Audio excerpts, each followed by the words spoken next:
Hello everyone. Now we will show that how to add comment in quick access toolbar.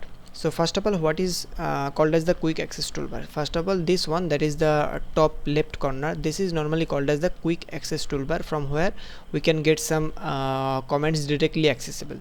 Suppose this one I have the mouse is hovered, can't redo. That is why can't redo means it is a redo option, but we cannot redo now because there is no such work done in this workbook. That is why.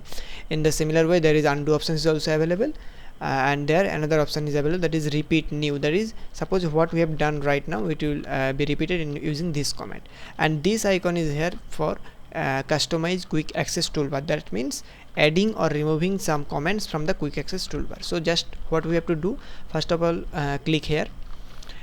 Second, we can see only two options, undo and redo, are ticked, that is marked right. That means they are already been added.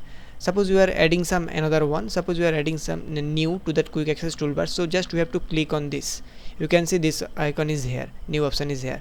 In a similar way, suppose we want to use this one, quick print, this is available here, this is a print option. So if we want to remove that one from the quick access toolbar again, so we have to just uncheck that one. Suppose this one we have already removed the new option. In the similar way, quick print, we can remove that one.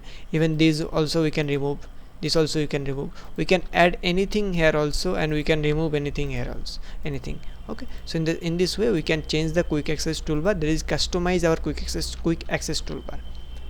Okay, thank you everyone.